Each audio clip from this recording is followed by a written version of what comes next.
Good morning. এখন 5:30 বাজে, বাড়িতে আছি হাঁটতে।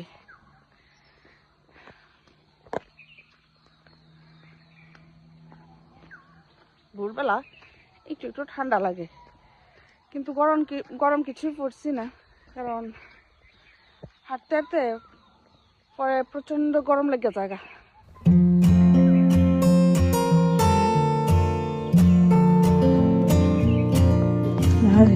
ঘুম কিছু নাই থাক এখানে থেকে না।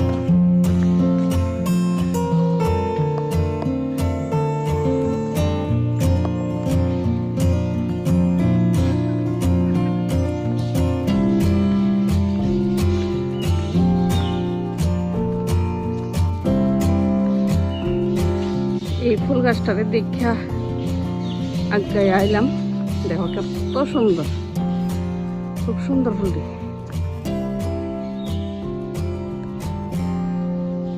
এটা হয়েছে আমরা খোয়াই ডিস্ট্রিক্টের কোর্ট।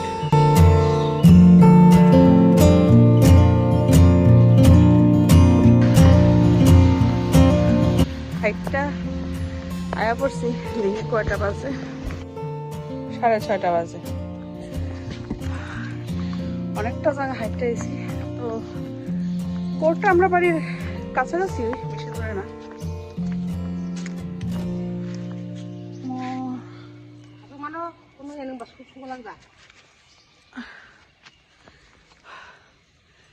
একটু বইলাম, পরিশ্রম লেগে আছে। এখন যাবো বাড়িতে, 6:30 বাজে, আর হয়তো আর আধা ঘন্টা থাকুম, তারপরে বাড়ি যেতে গইব। আর আজকে হাজব্যান্ড আর কথা জানি না আইব কিনা, তার লগে আর কথা হয়েছে না। আইলে হয়তো জানাইব, আর তোমরাও দেখতে পারবা। এখন 7টা বাজে, তো যাবো ওখানে বাড়ি।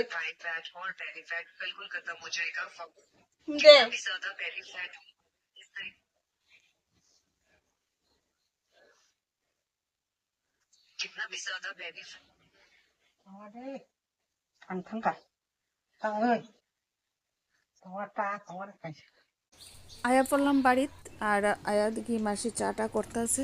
তো এখানে আয়া বইলাম, এখন খামু চা। মাসি আর আমি গল্প করতে করতে একটু সময় বইয়া চা খাই।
চাটা খাওয়া শেষ, এদিকে ভাত বয়াই দিলাম।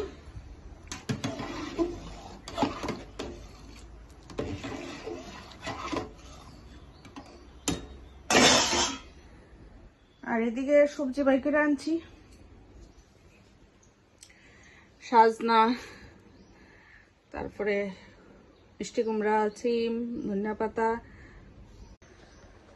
তো সবজি আছে অনেক, ফুলকপি, বাঁধাকপি, বেগুন, কাঁচা টমেটো, পাকনা টমেটো, অনেক কিছুই আছে, কিন্তু কি তার আনতাম বুঝতেছি না। কালকে মাছ খাওয়া হয়েছে, আর পনিরও আছে, কি তার আনতাম বুঝতেছি না। অনেক প্রত্যেকদিন মাছ, মাংস, পনির আমার একদম ভালো লাগে না।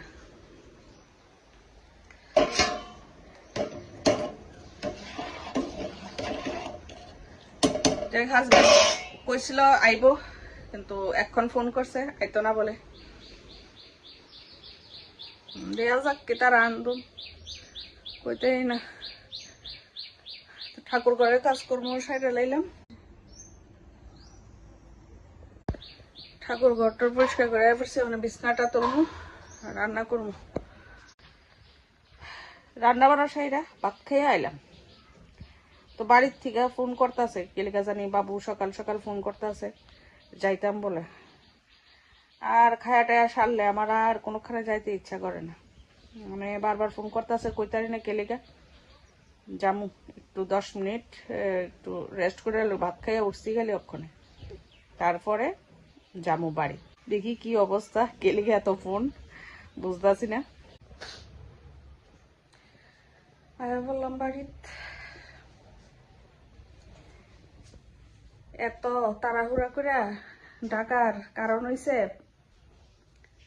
বাবু গেছে বাজারে রান্না করার লিগে, মানে আমারে ফোন করা হয়েছে আমি আইয়া রান্না করতে পারবো। বুঝেন মানে আমার ভাগ্যটা কিরকম, মানে আমি যেখানেই যাই এখানে আমার রান্না করতে হয়, মানে আমি যেখানে যাই আমার ভাগ্যটাও আমার ওইখানেই যায়, ফলটাও ওইখানেই যায়। তো এত ফোন সকাল সকাল, আমি তো ভাবলাম কিতা না কিতা হয়েছে, অনায়া শুনি যে রান্না করতে দিল, মানে রেডিমেড খাওয়া আমার ভাগ্যে নাই। তো যাই হোক কিতা করুন যাবে, মা বাবার আবদার তো রাখতে দিল, মানে আয়ক দেখি কিতা আনে, তারপরে রান্না বান্না হতো। বাড়িতেই রয়েছি, এখনো গেছি না, বিকাল হয়ে গেছে গা, ঘর থেকে বাইরে এসে আর ভালো লাগতেছে না, করে দিতে সময় কাটে না। ভাবছিলাম বিকালে যাবো গা, কিন্তু যাইতে তো দিল না, বলছে রাত্রে যাইতাম। এদিকে গেটের সামনে মা বইয়া রয়েছে, আর আমার ছেলে আর ভাইয়ের ছেলে গেছে দোকানে, তারা কিতা কিনতে গেছে, তো তারা লিগে অপেক্ষা করতেছে। এই তো আইতাছে দুইজন, আর আমার হাতে ক্যামেরা দেখা তারা গিয়ে লুকিয়ে যেতেছে যাতে ক্যামেরাতে তারারে দেখানো না হয়, এই যে অবস্থা। তো এইভাবেই কাটতেছে বিকালটা। তো রাস্তার ধারে কিছুক্ষণ বইয়া রইলাম।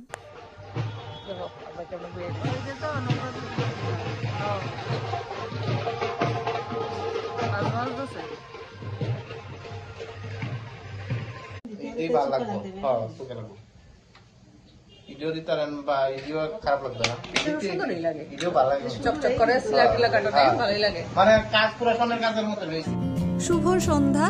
তো মা আর আমি এক্ষণে আইলাম একটা জুয়েলারি শপে, যেটা আমার বাবার বাড়ির কাছেই, তো ওইখানেই আইলাম।